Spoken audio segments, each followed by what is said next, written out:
बच्चों, मैं स्वप्न सिंह पवार। आज हम लोग श्वसन तंत्र के बारे में पढ़ेंगे। बच्चों, आप लोगों को पता है जितने भी जीवित होते हैं, जितने भी जीवित लोग होते हैं, उसमें ये श्वसन की प्रक्रिया होती है। ये एक बहुत सी सामान्य से होने वाली गतिविधि है, जिसमें हम सांस अंदर की ओर लेते हैं, सांस बाहर की ओर छोड़ते हैं। तो जब हम नाक के माध्यम से बच्चों सांस लेते हैं, तो वो सांस कहाँ पर जाती है? फेफड़ा में। ये फेफड़ा है, ठीक है बच्चों। तो ये जब सांस हमारे अंदर जाती है, तो फेफड़े का जो साइज, फेफड़े का जो आकार होता है, वो क्या होता है? बढ़ जाता है, जिसके कारण हमारा छाती का भी जो सीने का भी जो साइज होता है, वो भी क्या हो जाता है? बढ़ जाता है। और जब सांस बाहर की ओर जाती है, तो इस फेफड़े का आकार क्या हो जाता है? छोटा हो जाता है। छाती का भी आकार क्या हो जाता है? छोटा हो जाता है। बच्चों, जब हम सांस लेते हैं तब हम ऑक्सीजन लेते हैं, और जब छोड़ते हैं तो हम क्या लेते हैं? Carbon dioxide. और इस गतिविधि करने से और फेफड़ा के माध्यम से क्या होता है? फेफड़ा हमारे जो शरीर के अंदर जो रक्त होता है, और ये ऑक्सीजन उसको क्या करता है?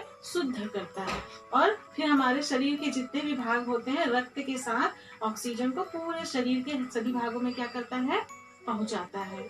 तो मेरे ख्याल से बच्चों, आप लोगों को ये श्वसन तंत्र समझ में आया होगा। और श्वसन एक जो प्रक्रिया है बच्चों, सांस लेना और सांस छोड़ना, इस प्रक्रिया को मिलाकर ही श्वसन कहा जाता है। तो ये टॉपिक, ये विषय वस्तु आप लोगों को बच्चों समझ में आई होगी।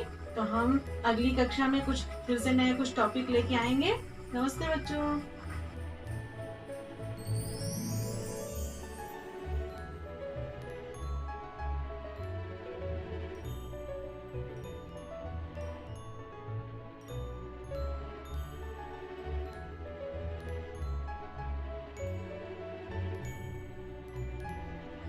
Hello student, myself Swapnil Singh Pawar, and today's topic is respiratory system.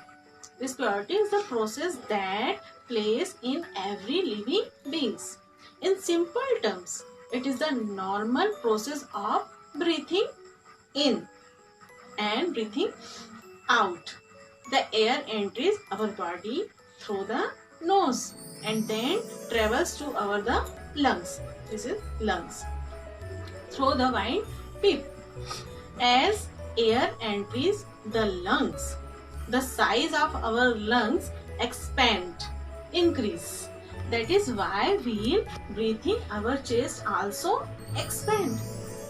Whenever we breathe out, the size of our lungs contracts, decrease, and our chest size is also decrease.